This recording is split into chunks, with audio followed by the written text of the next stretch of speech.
Today we're checking out the iPhone 8 and the 8 Plus. We're going to compare them side by side in this video and take a look at all three colors: silver, gold, and space gray. Now these are available in two capacities, 64 and 256 gigs, starting off at $699 for the iPhone 8 and $799 for the 8 Plus. The big new features for the iPhone 8 include wireless charging for the first time. We also get fast charging over the USB port if you buy a separate accessory. We also get the A11 6-core CPU, which is powering the new and improved cameras along the back. And if you have the iPhone 8 Plus, you get some new features thanks to the dual camera setup. We also get louder speakers, Bluetooth 5.0, and True Tone technology on the display. So getting into these boxes, let's start with the smaller 4.7-inch iPhone 8 in each color.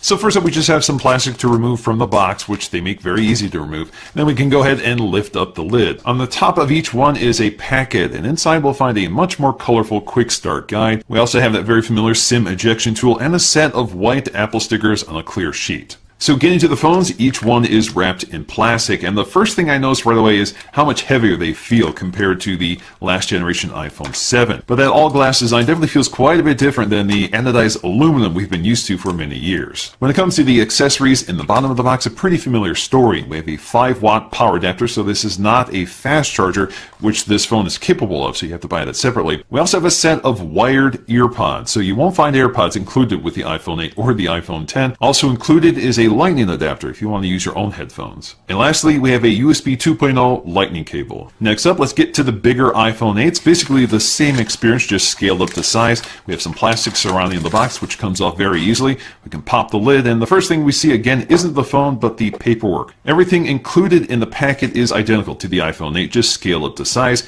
Even the stickers are the same size as the ones in the iPhone 8, but the clear sheet they're on is just bigger to fill the box. And moving on to the phones, once again they are noticeably heavier than the iPhone 7 Plus, and that's especially noticeable with a phone this large. And lastly, we have all of the same accessories as the iPhone 8, just spaced out more for the bigger box. Ultimately, the iPhone 8 and 8 Plus look a lot like an iPhone 7 and 7 Plus, but the phone has been completely redesigned for a glass back panel, which finally enables wireless charging for the first time on an iPhone. The frame of the iPhone 8 is still 7000 series aluminum with an anodized finish, but it's been strengthened internally, so it's still as strong as the all-metal chassis from the previous design. Both versions of the iPhone 8 are 1 to 2/10 of a millimeter bigger than the iPhone 7 and 7 Plus, but it's so minor that cases should not be affected by this.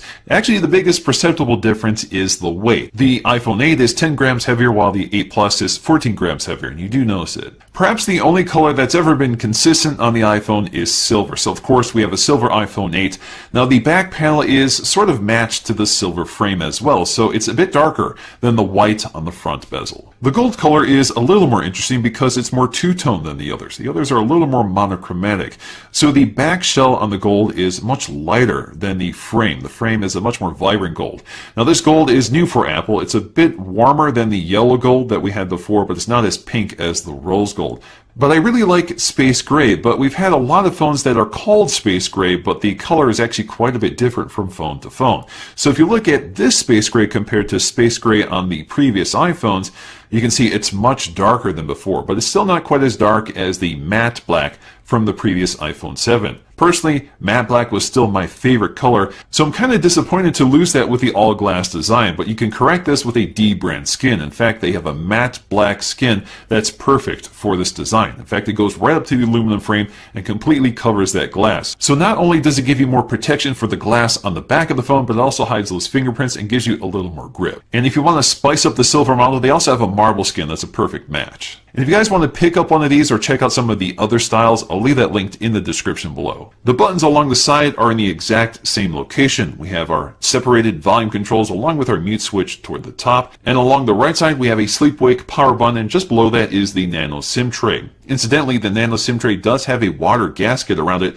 to keep it watertight because this phone, like the iPhone 7, is also IP67 rated. Toward the bottom edge is a Lightning connector, so although we did not move to USB-C, this does pick up the USB 3.1 spec, which does enable fast charging for the first time on an iPhone, although we've had this before on the iPad Pro. Unfortunately, the included 5-watt power adapter and USB cable do not support fast charging. You actually have to buy a new accessory for that. So you can buy the 29 watt power adapter from Apple, which is a USB-C power adapter, the same one that comes with the MacBook, along with a USB-C to Lightning cable. So with fast charging, you should be able to charge half the battery in 30 minutes. Of course, Apple did not return the headphone jack, but we have a set of symmetrical speaker grills. However, only one side has the microphone and the other side has a speaker.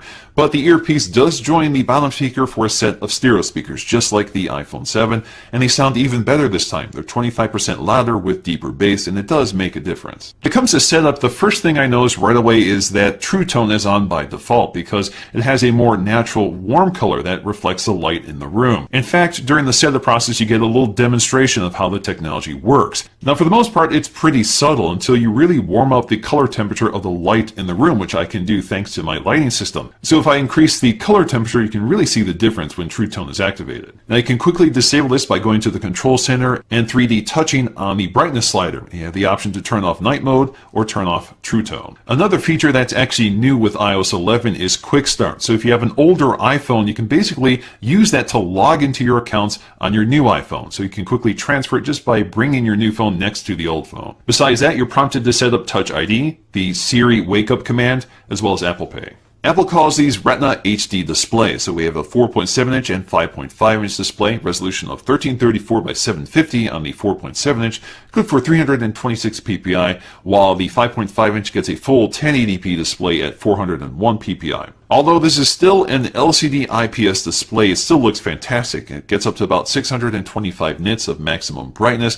It also supports the wide color space of DCI-P3, just like the iPhone 7.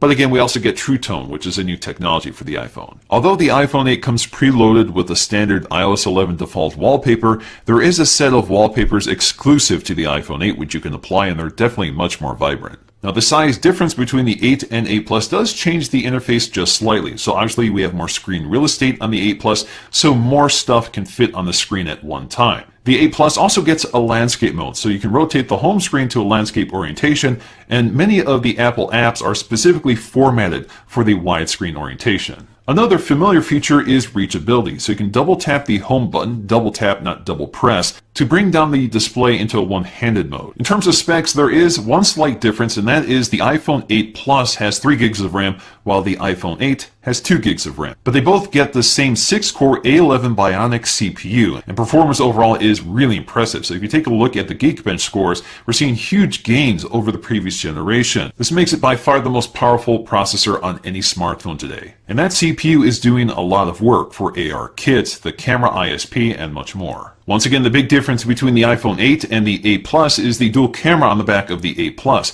But both of them have the same wide-angle main camera, a 12-megapixel sensor, which is all new. Both of these sensors are larger for improved sensitivity, and we also have deeper pixels for better noise isolation. So we're less likely to see distortion, especially in low light. But the 8 Plus adds another 12-megapixel sensor with a telephoto lens with an f2.8 aperture. So this is a technology we're pretty familiar with from the iPhone 7 Plus, and for the most part, it's the same camera system, just with an improved sensor. Unfortunately, the telephoto camera did not pick up stabilization like the main camera. Unfortunately, if you want that, you're going to have to go for the iPhone 10. But ultimately, electronic stabilization is still very effective. One of the other features of the iPhone 8 Plus camera is the depth effect, which applies an artificial blurred background to a subject. But the iPhone 8 Plus goes a step further with lighting effects. So we have several lighting effects we can apply, which are designed to replicate studio lighting. Now, because we have the dual camera setup on the 8 Plus, we also have access to some of the most powerful aspects of ARKit. So this is augmented reality, and this is being applied in some amazing ways. One of my favorite demos is the Sky Guide app. So this is using the power of the Bionic CPU along with the dual camera setup and all of the sensors built into the phone to keep track of the orientation of the phone, movement, and the depth of everything around you. So in real time, it can apply star maps to the sky you're looking at. And it's so precise and accurate that it only overlays on the sky. So if you walk around trees, it will actually hide behind the leaves of the trees but show up between the gaps of the leaves. It's really impressive. In terms of camera quality, I'm actually surprised by how much improvement we're seeing in terms of sharpness, exposure, and color vibrancy. One of the biggest weaknesses of iPhone compared to other cameras is just that the images didn't come out very vibrant. It really comes down to the better color filters built into the camera as well as the A11 Bionic ISP. So that makes Apple's HDR processing one of the best I've seen on any camera. So instead of washing out images to bring up exposure, the color is preserved along with the detail. In terms of low light performance, the iPhone 8 is excellent, and there is a noticeable improvement over the iPhone 7 Plus, especially in terms of sharpness and color. There's a lot more color with the iPhone 8. You see more reds and greens, and things generally look quite a bit more vibrant. Because this phone has an f1.8 aperture, we're getting a nice shallow focus with this camera. So even if you're not using the portrait mode, you still get a nice shallow depth of field for certain shots. So you get that nice natural blurred background without any electronic assistance, but of course you need more distance between your subjects. When it comes to video quality, iPhone has always been one of the best cameras for video, especially for 4K. And even though we don't have optical image stabilization on the telephoto camera, electronic stabilization has been extremely effective. Another thing iPhone is really good at is continuous autofocusing, especially in video. It very accurately and quickly focuses on the subject without hunting around. And the transition is always smooth and natural, and gets even better with the iPhone 8. One of the new features for this phone is 4K video recording at 60 frames per second. That's a really impressive feat for a smartphone. Now that's thanks to a new high-efficiency codec, specifically H.265, which is not supported universally yet. In fact, in order to switch to 4K video recording, you have to go to camera settings. There you'll find several resolutions to pick from, such as 4K at 24 frames per second, 30 frames per second, and of course 60 frames per second.